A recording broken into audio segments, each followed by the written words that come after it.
नहमदुहु व नसल्ली अला रसूलिल करीम अम्मा बाद फ़ऊज़ु बिल्लाहि मिनश शैतानिर रजीम बिस्मिल्लाहिर रहमानिर रहीम रब्बि इश्रह ली सदरी व यस्सिर ली अमरी वहलुल उक़दतम मिन लिसानी यफ़क़हू क़ौली सदक़ल्लाहुल मौलाना अज़ीम। बहुत शुक्रिया चेयरमैन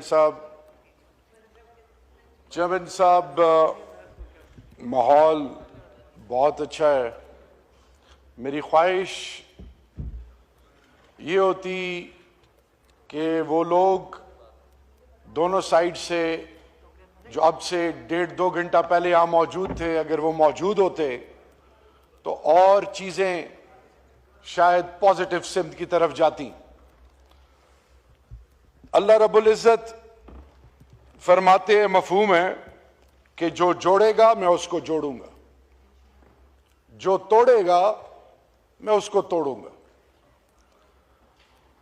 हम इस रियासत के जो बासी हैं, मेरा 1947 से लेकर 2009 तक मुस्लिम लीग मेरे बुजुर्गों का सफर था और आज भी बड़ा एहतराम का रिश्ता है, बुजुर्गों का ताल्लुक है और यह ताल्लुक हमेशा रहेगा इंशाअल्लाह। लेकिन जनाब स्पीकर, चेयरमैन साहब, मैं जो डिबेट चल पड़ी है, जो शेर अफजल मरवत साहब ने इनिशिएट की, उस पे मैं बाद में आऊंगा।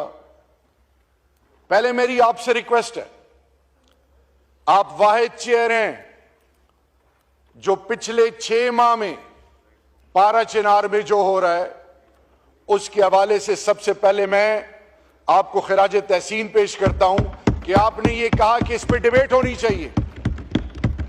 नंबर 1, 8 अगस्त को राजा नासिर अब्बास साहब, MWM, सैयद हामिद रजा साहब, सुन्नी इत्तेहाद काउंसिल, मौलाना नसीम शाह साहब बनू, यूसुफ खान हंगू और इसी तरह हम 5 MNAs गए पारा चिनार।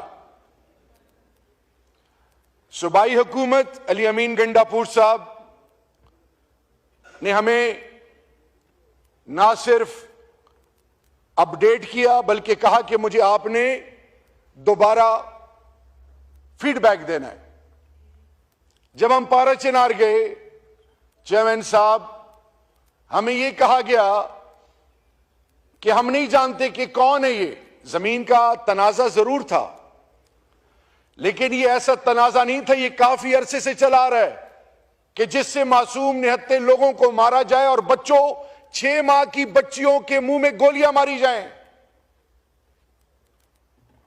क्रश मशीनों में बच्चियों को डाला जाए, लोगों की बेटियां ले जाई जाएं। वो कह रहे थे हमें समझ नहीं आ रही हमारा दुश्मन कौन है।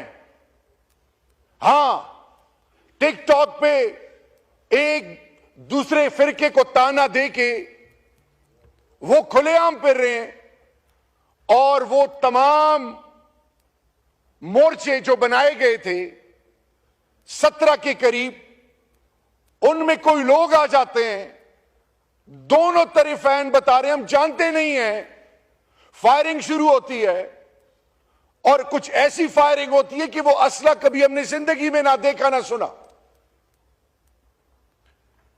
वहां पे फरीकैन से मिलने के बाद, उससे पहले GOC मेजर जनरल भट्टी साहब जो हैं कोहाट, उनसे भी टेलीफोन पे बात हुई। चीफ मिनिस्टर ने कोर कमांडर पेशावर को भी बात की, मैंने भी रीच आउट करने की कोशिश की। हमें यह कहा गया कि आप मेहरबानी करें, इस पे ग्रैंड जरगा बनाएं।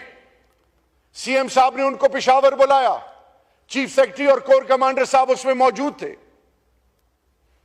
हालात नॉर्मल हुए और एक दफा फिर चेयरमैन साहब कुछ ही हफ्तों बाद दोबारा, और वो जुल्म और बर्बरियत, वो इंसानियत सोज बजालिम, वो जबर और जुल्म जिसको कहते हुए शर्म आती है, वो आज पारा चिनार का मुकद्दर बना हुआ है।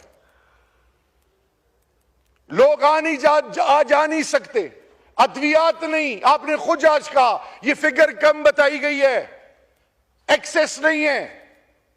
उनकी सुनवाई नहीं है, उनकी कोई आवाज नहीं है। मैंने बारहा इंटीरियर मिनिस्टर के हवाले से, फेडरल गवर्नमेंट के हवाले से 18th अमेंडमेंट बेशक सूबे का रोल है, लेकिन वफाक अपना रोल क्यों नहीं दिखा रहा? तो मेरी आपसे रिक्वेस्ट है, मैंने अभी आज फजल रहमान साहब से भी रिक्वेस्ट की है, मैंने परसों स्पीकर साहब से भी रिक्वेस्ट की कि स्पीकर साहब एक नेशनल असेंबली क्या एक delegation parliamentarians from all the political parties इनको पारा चिनार भेजें, वहां बिठाएं, क्योंकि इस वक्त ग्रैंड जिरगा कोहाट में चल रहा है, 3 हफ्तों से ग्रैंड जिरगा चल रहा है। चीफ मिनिस्टर खैबर पख्तूनख्वा भी आए, उसके अगले दिन गवर्नर साहब भी आए, सब चीजें चल रही हैं, ओनरशिप लेने के लिए कोई तैयार नहीं है। पारा चिनार की जो स्ट्रेटेजिक लोकेशन, पारा चिनार के इर्द गिर्द लोग वो सोलली डिपेंडेंट है लॉ एनफोर्सिंग एजेंसीज पे। कमिश्नर कोहाट उसको डिविजनल हेड उसको हेड कर रहा है, लेकिन मैं हैरान हूं कि आज हम माजी को तो याद कर रहे हैं, हाल के हवाले से जिस तरह आज हम पारा चिनार, इसी तरह चमन, इसी तरह जारी खेल, बक्का खेल, बनू, इसी तरह पूरा ड्यूरेंट लाइन 2611 किलोमीटर का बॉर्डर, लोग इंटर होते हैं, हमारे लोगों को मार के हमें आपस में लड़ा के फिर चले जाते हैं, और हम अहमकों की तरह दस्तों गिरेबान आपस में उलझे हुए हैं। आज ये बातें जो, जब ये मेरा भाई आज ये बात कर रहा था, 2 आवाजें मेरे कानों में आई। एक आवाज आई शेर अफजल मरवत के हवाले से कि लगता है कि सॉफ्टवेयर अपडेट हो गया, और इधर से आवाज मुसलसल उनके हवाले से, उनको डिस्करेज करने के हवाले से आ रही थी। मैं आज एक बतौर, ये 3rd टर्म है मेरा, आज मैं ये सवाल पूछना चाहता हूं, आप ना होते तो आज मुझे फिर मौका नहीं मिलना था। ये कौन सी ऐसी कुव्वतें हैं जो हमें अडियाला में भी नहीं मिलने देती, हाई कोर्ट से हमने कंटेम्प्ट में परमिशन ली भी नहीं मिलती? ये कौन सी ऐसी कुव्वतें हैं कि स्पीकर साहब के साथ एक डेलीगेशन रशिया में बैठे और उनके खिलाफ 780A के पर्चे हो रहे हैं? ये कौन सी ऐसी कुव्वत है जो कि उन लोगों को जिनका जीना मरना पाकिस्तान है, हमारा ईमान है पाकिस्तान, माओ बहनों बेटियों की चादर और चारदीवारी को पामाल कर रहे हैं? हम मॉडल टाउन और डी चौक को भूलना चाहें, आने वाली नस्लें नहीं भूलेंगी। ये इजाजत किससे दी इस सियासत में माओ बहनों की बेटियों की तजलील करना? बातें बहुत हैं चेयरमैन साहब इनिशिएटिव नहीं है। ठीक है, चार्टर ऑफ डेमोक्रेसी पे आपने बात की, आपके और पीपल्स पार्टी के बीच में तारड़ साहब ऐसा कुछ हुआ, वो तस्वीरें मैं नहीं कहना चाहूंगा, इखलाकियात के जनाजे निकाले गए, उस वक्त तो पीटीआई का दूर दूर तक कोई नामो निशान नहीं था। आपने माजी की बातें की, अगर माजी को दोहराते जाएंगे मुस्तकबिल, हाल और मुस्तकबिल कभी बेहतर नहीं होगा। फॉरगिव एंड फॉरगेट, अगर इस मुल्क के साथ वाकई हम सिंसियर हैं, आने वाली नस्लें, आज के बच्चे पाकिस्तान में नहीं रहना चाहते, वो और वो लोग जो पाकिस्तान दुश्मन है, वो सोशल मीडिया हाइब्रिड के थ्रू हम में इतना गैप लेके आ रहे हैं। जिस तरह भी आपने कहा कि कहा गया कि जी पाकिस्तान के एक सपूत शहीद राशिद मिन्हास, निशान हैदर, जो पाकिस्तानी हो जो अल्लाह और अल्लाह के रसूल का मानने वाला हो और वो इमरान खान का सिपाही हो, वो सब कुछ कर सकता है। पाकिस्तान और पाकिस्तान के शुहदा पे कभी कॉम्प्रोमाइज नहीं कर सकता। ये हमारा ईमान है। हम कहते थे, हमारा मजाक उड़ाते थे लोग कि यही वो फौजी हैं कि जिन्होंने जब हमारी घरों से और मस्जिदों में और इमाम बारगाहों और खानकाहों में खुदकश धमाके होते थे, जब लाशें नहीं मिलती थी, इन्हीं जवानों ने छाती आगे करके अपने जानों के नजराने पेश किए थे। हमने तो कब, मेरा लीडर जब कहता है कि मेरी जिंदगी से ज्यादा अहमियत अफवाज पाकिस्तान से है, तो आज मेरा आपसे सवाल है कि इमरान खान और तहरीक इंसाफ और पाकिस्तान के 90% वो लोग जो इमरान खान के साथ आज खड़े हैं, आप उनको फौज के आगे कौन लेके आ रहा है? कौन ये नैरेटिव बना रहा है? कौन ये पाकिस्तान के साथ दुश्मनी कर रहा है? कौन पाकिस्तान की बुनियादों से खेल रहा है? अपने चंद वोटों के लिए, अपने चंद वोटों के लिए आप एक इदारे को एंगेज इनडायरेक्टली कर रहे हैं। मुकाबला तो मैदान में किया जाता है, मुकाबला तो इलेक्शनों में होता है। इलेक्शनों में जिनकी जमानतें जब्त हो गई वो आज हमें दर्ज दे रहे हैं। कोई बात नहीं, जुल्म हर दौर में जुल्म का दौर चलता है, लेकिन आप और सबके लिए, आप हमारे भाई हैं, हम सबकी इज्जत सांझी है। ये आज जो हमारी माओ बहनों की बेइज्जतियां हो रही हैं, ये अननोटिस नहीं हो रही अल्लाह के दरबार में भी। और याद रखें, आज जो इस मुल्क में ये मेरे पंजाब के एमएनएज और एमपीएस के साथ जो हो रहा है, मैं आज चेयरमैन साहब दोनों हाथों से पाकिस्तान तहरीक इंसाफ पंजाब के बुजुर्गों, माओ बहनों, बेटियों, मेंबर ऑफ द पार्लियामेंट, तमाम इलेक्शन जो लड़ चुके हैं, उनकी इज्जतों को सलाम है। आपने उनके कारोबार बंद कर दिए, आपने उनकी माओ बहनों बेटियों को घसीटा, आपने हर किस्म का रौब और जुल्म उन पर ढाया, लेकिन आज भी उनके जबान से इमरान खान, इमरान खान, इमरान खान की आवाज आती है। और ये रहेगी इंशाअल्लाह, क्योंकि पाकिस्तान का बड़ा बेटा पंजाब जो हमारी गैरत है वो जाग चुका है। रही बात, हम कभी भी जबान बेस सियासत नहीं करते। अभी कुछ अरसा पहले, हफ्ता भी नहीं हो गया चेयरमैन साहब, मैं पेशावर हाई कोर्ट गया, बेल्स करानी थी। वहां पे अवामी नेशनल पार्टी का मेंबरशिप के लिए कुछ लोग बैठे थे। मैं वहां गया, मैंने कहा मैं कन्फेशन करने आया हूं, एतराफ करने आया हूं।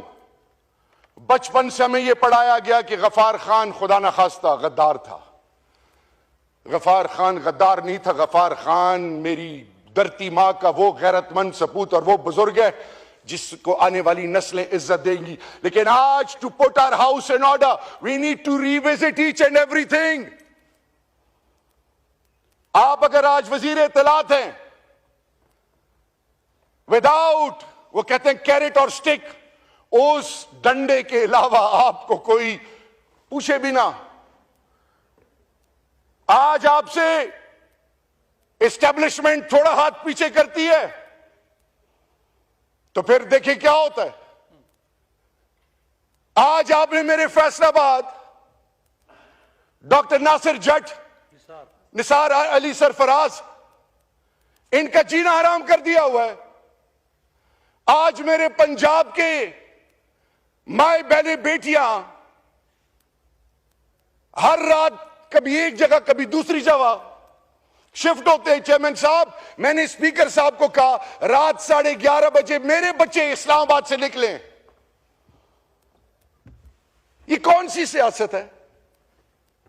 तो अगर आज वाकई, और ये ना हमें कहा जाए कि रेंजर्स या कोई और, पाकिस्तान का जर्रा जर्रा हमारा है। आप लोगों की इज्जतों पे कभी वो अल्लाह दिन ना लाए कि हम कॉम्प्रोमाइज करें। मैं आज मजबूर हूं कहने के लिए, राणा साहब बैठे हैं, उम्र में मुझसे बड़े हैं, कि राणा साहब, मैं एंटी नारकोटिक्स का मिनिस्टर था, minister for state. Intelligence based operation के थ्रू आपको जब अरेस्ट किया तब मुझे पता चला, और मुझे जब मैसेज आया तो मैंने उस वक्त के डीजीएनएफ और ब्रिगेडियर्स को बुलाया और उन्हें कहा कि अपनी औलादों की कसम खाएं कि यह सच है कि गलत है।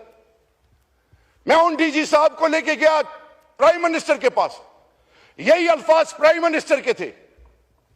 मैं उनको कैबिनेट में लेके गया जिसमें फैसल वाडा साहब और ये सारो तारिक साहब जो है बावलपुर से मुस्लिम लीग काफ के, तारिक बशीर चीमा साहब, उन्होंने क्वेश्चंस किए। जब आपको फोन आया 9 मई के बाद शाहिद आफरीदी का कि शहरयार के साथ आपका जो मसला है, मेरी भाभी को आप लोगों ने क्यों उठाया है, मैंने तो आपकी फैमिली को, आपकी इज्जत को,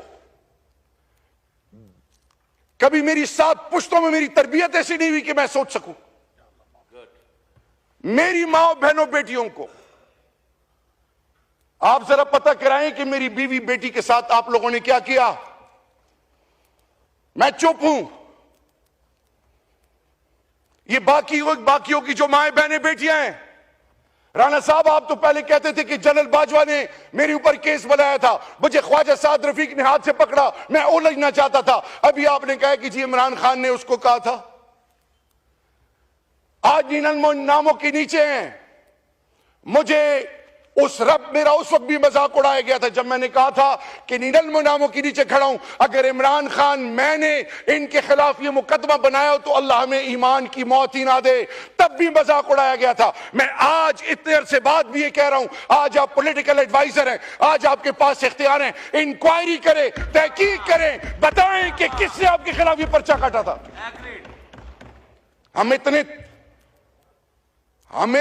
I was a CEO in Germany, हमने अपने सब कुछ छोड़ा है। ये आज अली मोहम्मद खान, ये जरताज, ये हम सारे, हमारा कोई कारोबार नहीं है।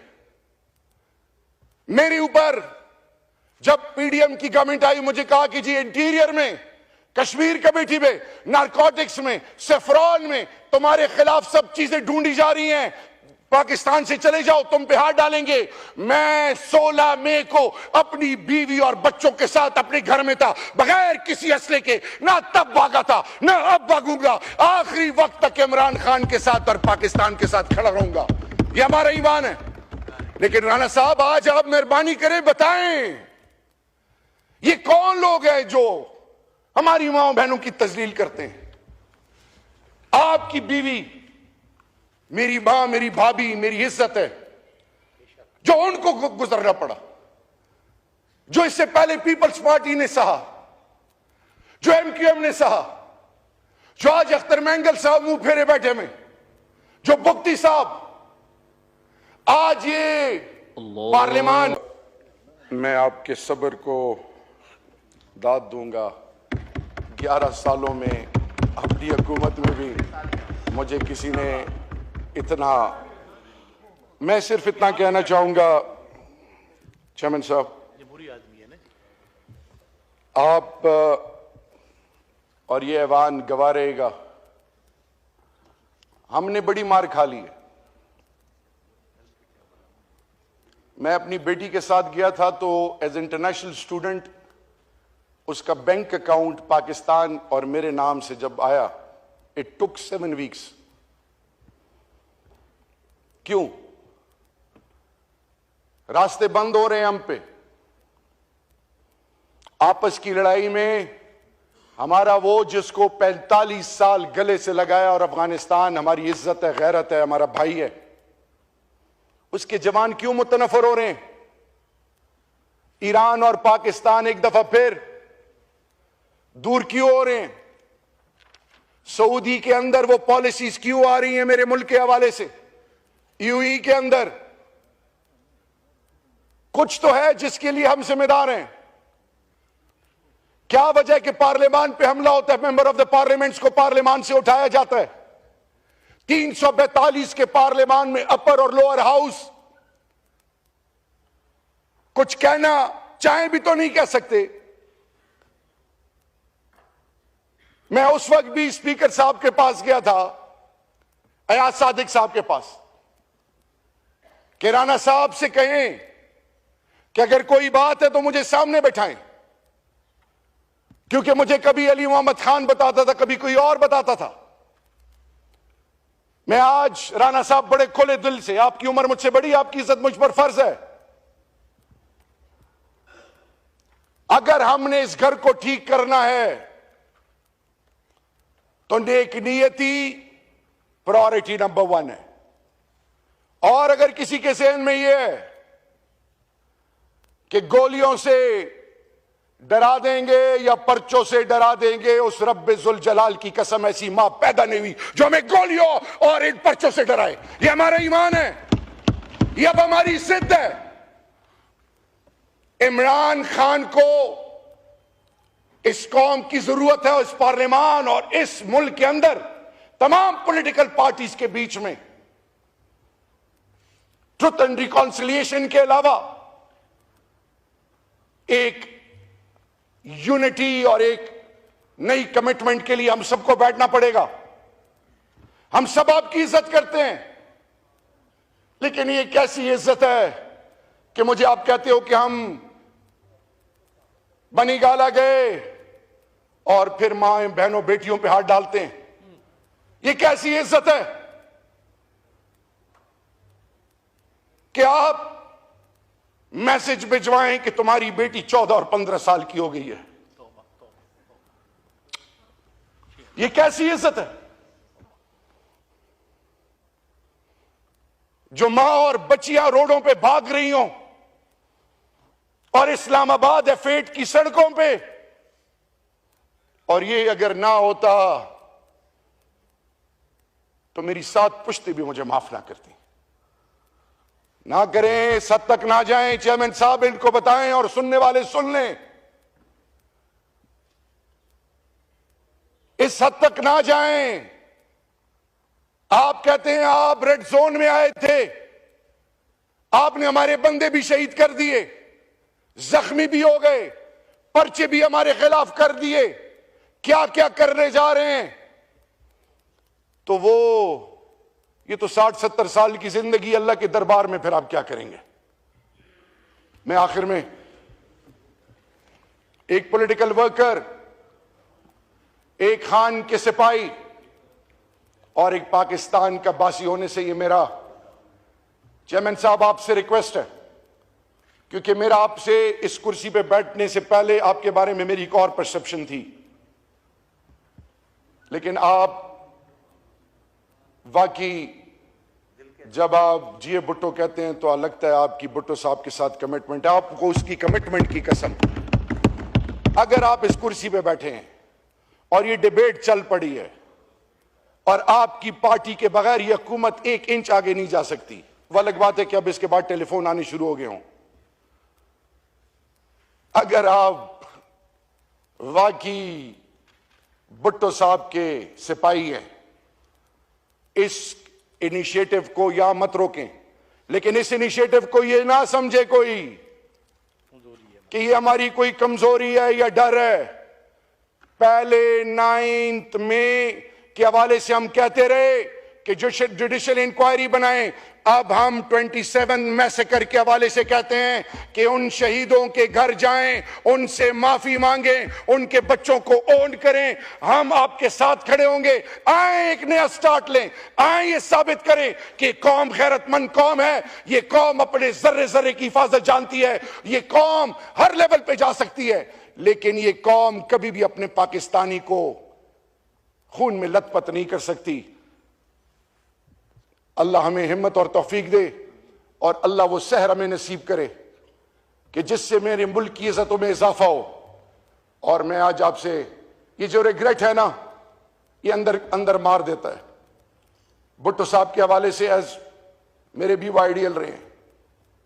मैं आज आपसे रिक्वेस्ट करूंगा, इमरान खान साहब जो अंदर हैं, 3 किस्म के लोग उनसे मिल रहे हैं, family, political team and legal team. मैं आज आपको कहना चाह रहा हूं इमरान खान को आपने जितनी तकलीफ देनी है दे दें। क्योंकि मुझसे जब किसी ने पूछा कि इमरान खान के बारे में क्या राय रखते हो, तो मैंने कहा जब मैं इमरान खान से मिलता हूं मेरा अल्लाह पर ईमान और मजबूत होता है। उसको आप शिकस्त नहीं दे सकते, नहीं दे सकते, नहीं दे सकते। उनके साथ बैठ के बात करें और फिर वो पाकिस्तान जिस पर आने वाली नस्लें आप और इन सब पर फख्र करेंगी। आपको क्रेडिट इसलिए जाएगा कि चाहे जो भी हालात है 2024 के इलेक्शन के, जो मैं फॉर्म 45, 47 में पढ़ना नहीं चाहता, इनिशिएटिव लें, पीपल्स पार्टी लीड करे। आपका वैसे भी उस शहर से ताल्लुक है जो पाकिस्तान की मां है, पाकिस्तान के बासियों को अपने गोद में लेके पालती है। अल्लाह हमें तौफीक दे कि हम मुत्तफिक हों, अल्लाह हमें तौफीक दे कि हम जालिम के खिलाफ खड़े हों। और जिसने मेरी धरती माँ को और इस मुल्क के कौम को लूटा है, अल्लाह तू उसको अपनी पकड़ में ले। पाकिस्तान और इमरान खान जिंदाबाद और पाइंदाबाद।